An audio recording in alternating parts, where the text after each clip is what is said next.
Shalom, perkenalkan nama saya Tesronika Mempou, NIM 2003110834 dari Prodi Agroteknologi, Fakultas Pertanian Universitas Samratulangi Manado. Pada video kali ini, saya akan memaparkan tentang materi pendidikan Pancasila dari bab 1 sampai bab 7 memenuhi tugas dari dosen Insinyur Roni Nango MS. Bab 1. Pengantar pendidikan Pancasila. A. Menelusuri konsep dan urgensi pendidikan Pancasila.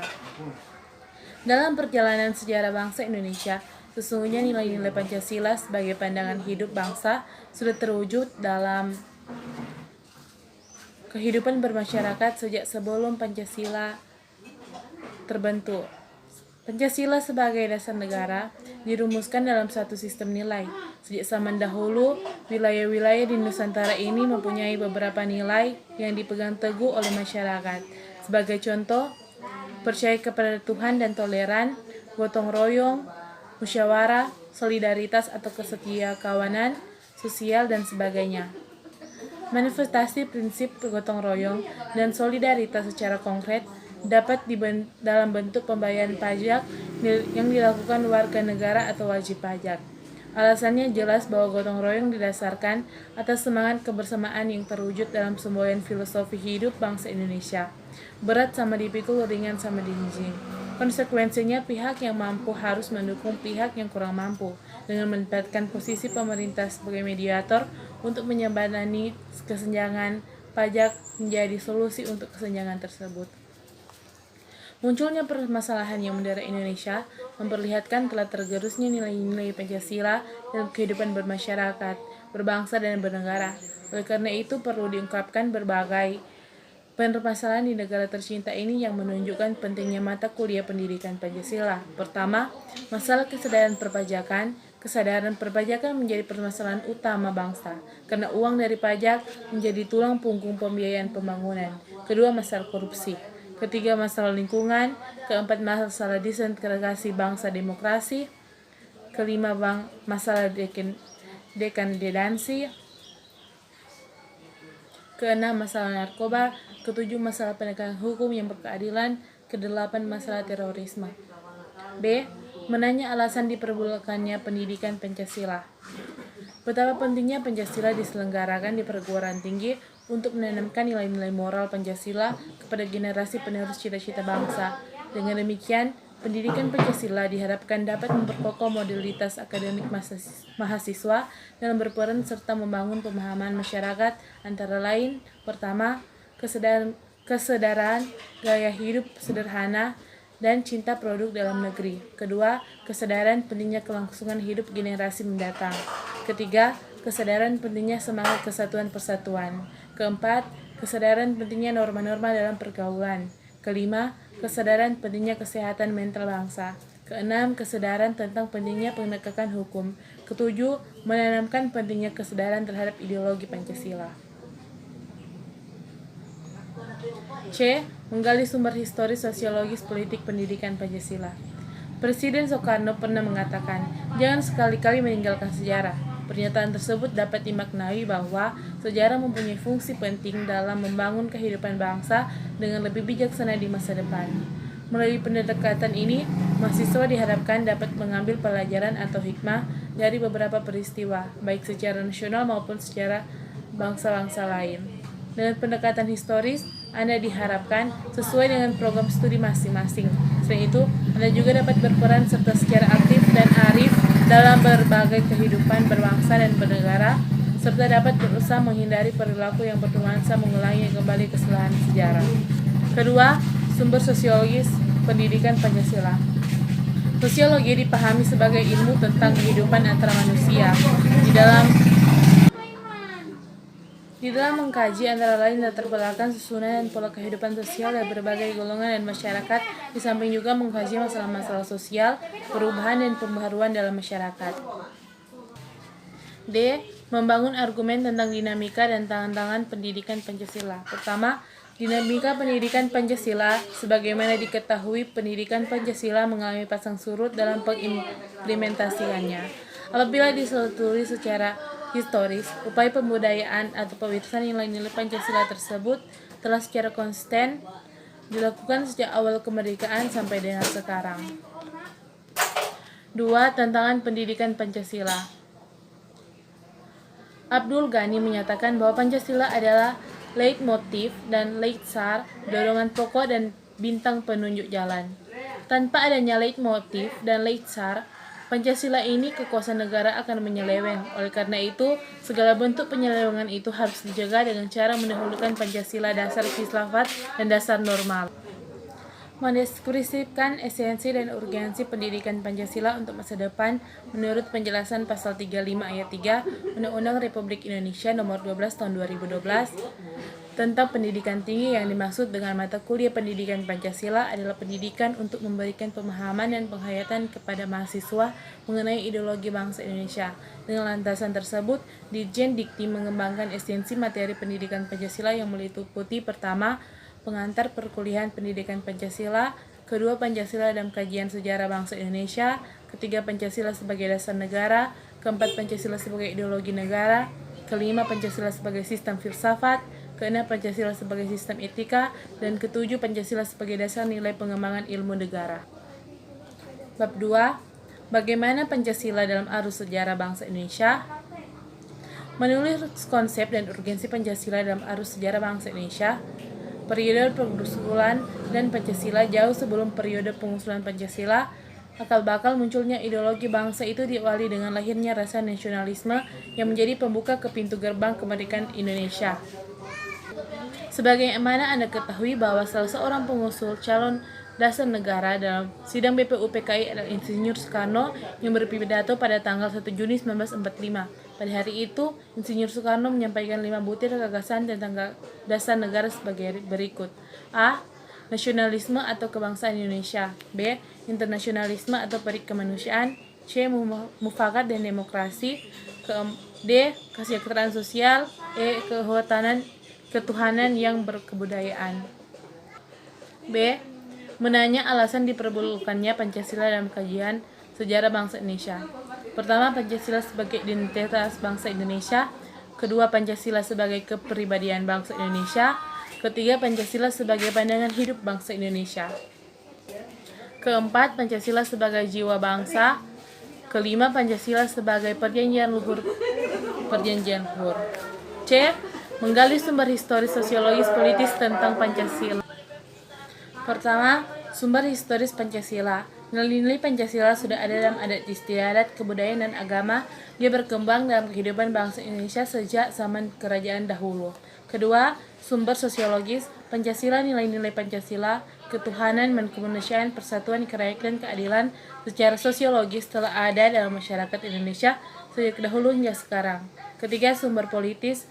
Pancasila, sebagaimana diketahui bahwa nilai-nilai dasar yang terkandung dalam Pancasila bersumber dan digali dari lokal wisdom, budaya, dan pengalaman bangsa Indonesia, termasuk pengalaman dalam berhubungan dengan bangsa-bangsa lain. D. Membangun argumen tentang dinamika dan tantangan Pancasila dalam kajian sejarah bangsa Indonesia.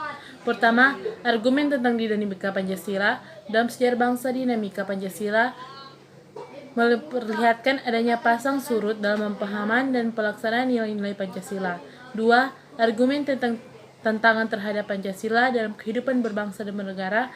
Salah satu tantangan terhadap Pancasila dalam kehidupan berbangsa dan bernegara adalah meletakkan nilai-nilai Pancasila tidak dalam posisi sebenarnya sehingga nilai-nilai Pancasila menyimpang dari kenyataan hidup berbangsa dan bernegara. E. Mendeskripsikan esensi dan urgensi Pancasila dalam kajian sejarah bangsa Indonesia untuk masa depan. 1. Esensi Pancasila dalam kajian sejarah bangsa. Pancasila pada hakikatnya merupakan filosofi. Pancasila dikatakan sebagai dasar filsafat negara. Kedua, urgensi Pancasila dalam kajian sejarah bangsa hasil survei yang dilakukan Kompas yang dirilis pada 1 Juni 2008. Bab 3. Bagaimana Pancasila menjadi dasar negara Republik Indonesia? Pertama, menelusuri konsep negara. Pertama, unsur tempat atau daerah, wilayah atau teritori. B. Unsur manusia atau umat. C. Unsur organisasi. 2. Menurut konsep tujuan negara. Pada ahli berpendapat bahwa amoeba atau binatang bersel satu pun hidup memiliki tujuan, apalagi manusia pasti memiliki tujuan hidup. Demikian pula suatu bangsa mendirikan tujuannya. Tujuannya yang dicapai adalah setiap orang mungkin bersama, yaitu kesejahteraan dan kebahagiaan. Bab 4. Mengapa Pancasila menjadi ideologi negara? Konsep Pancasila sebagai ideologi negara. Yang dimaksud dengan ideologi mungkin Anda pernah membaca atau mendengar pengertian ideologi. Istilah ideologi berasal dari kata ide yang artinya gagasan, konsep, pengertian, dasar, cita-cita, dan logos yang berarti ilmu. Ideologi secara etimologis artinya ilmu tentang ide-ide atau ajaran tentang pengertian dasar. Identifikasi unsur-unsur yang mempengaruhi ideologi Pancasila sebagai berikut. Unsur ateisme yang terdapat dalam ideologi Marxisme atau komunisme bertentangan dengan sila ketuhanan yang Maha Esa. B. Unsur individualisme dalam liberalisme tidak sesuai dengan prinsip nilai gotong royong dalam sila keadilan sosial bagi seluruh rakyat Indonesia. C. Kapitalisme yang memberikan kebebasan individu untuk menguasai sistem perekonomian negara tidak sesuai dengan prinsip ekonomi kerakyatan. Bab 5. Pancasila sebagai sistem filsafat. Pancasila sebagai sistem filsafat merupakan bahan renungan yang mengunggah kesadaran para pendiri negara. Sistem filsafat itu sendiri merupakan suatu proses yang berlangsung secara kontinu sehingga perenungan awal yang dicetuskan pada pendiri negara merupakan bahan baku yang dapat dan akan terus merangsang pemikir berikutnya. Filsafat adalah sekumpulan sikap atau kepercayaan terhadap negara, kehidupan alam yang biasanya diterima secara kritis. Filsafat adalah suatu proses kritik atau pemikiran terhadap kepercayaan dengan sikap yang sangat dijunjung tinggi. Arti formal filsafat adalah analisa logis dan bahasa serta penjelasan tentang arti kata dan konsep. Kedua, Pancasila sebagai Weltanschauung artinya nilai-nilai Pancasila itu merupakan sesuatu yang telah ada dan berkembang di dalam masyarakat Indonesia yang kemudian disepakati sebagai dasar filsafat negara. Urgensi Pancasila sebagai filsafat. Pertama, meletakkan Pancasila sebagai sistem filsafat dapat memulihkan harga diri bangsa Indonesia sebagai bangsa yang merdeka dalam politik, yuridis, dan juga mereka mengembangkan ide-ide. Kedua, Pancasila sebagai sistem filsafat membangun alam pemikiran yang berakar dari nilai-nilai bangsa Indonesia. Ketiga, Pancasila sebagai sistem filsafat dapat melenturkan semangat kebangsaan dan melupakan sendi-sendi perekonomian yang berorientasi pada kesejahteraan rakyat banyak. Bab 6. Pancasila sebagai sistem etika. Pancasila sebagai sistem etika di samping merupakan way of life bangsa Indonesia juga merupakan struktur pemikiran yang disusun untuk memberikan tuntunan atau panduan kepada setiap warga negara Indonesia dalam sikap dan bertingkah laku. Ciri-ciri etika. Etika tetap berlangsung atau berjalan. Etika bersifat absolut atau mutlak. Etika memandang segi batin manusia. Etika berkaitan juga dengan perilaku atau perbuatan manusia. Aliran-aliran etika. 1. Aliran keutamaan. 2. Aliran teleologis. 3. Etika deontologis. Pancasila sebagai sistem etika adalah cabang filsafat yang dijabarkan dari sila-sila Pancasila untuk mengatur perilaku kehidupan bermasyarakat, berbangsa, dan bernegara di Indonesia. Oleh karena itu, di dalam etika Pancasila terkandung nilai-nilai ketuhanan, kemanusiaan, dan persatuan kerakyatan dan keadilan. Kelima nilai tersebut membentuk perilaku manusia Indonesia dalam semua aspek kehidupannya. Penting kehidupan Pancasila sebagai sistem etika bagi bangsa Indonesia ialah menjadi rambu normatif untuk mengatur perilaku kehidupan bermasyarakat, berbangsa, dan bernegara di Indonesia. Dengan demikian, pelanggaran dalam kehidupan bernegara seperti korupsi dapat diminimalkan. Bab 7. Pancasila sebagai dasar pengembang ilmu. Pancasila sebagai dasar ilmu pengembangan ilmu, artinya kelima sila Pancasila merupakan pegangan dan pedoman dalam pengembangan ilmu pengetahuan dan teknologi. Beberapa terminologi yang dikemukakan para pakar untuk menggambarkan peran Pancasila sebagai rujukan bagi pengembangan ilmu pengetahuan dan teknologi antara lain Pancasila sebagai intellectual bastion 241, Pancasila sebagai common denominator value, Pancasila sebagai paradigma ilmu, pentingnya Pancasila sebagai dasar nilai pengembangan ilmu bagi mahasiswa untuk memperlihatkan peran Pancasila sebagai rambu-rambu normatif bagi pengembangan ilmu pengetahuan di Indonesia. Selain itu, pengembangan ilmu dan teknologi Indonesia harus berakar pada budaya bangsa Indonesia itu sendiri dan melibatkan partisipasi masyarakat luas. Demikianlah pemaparan saya tentang bab 1 sampai bab 7 materi Pancasila. Semoga bisa dimengerti dan bermanfaat.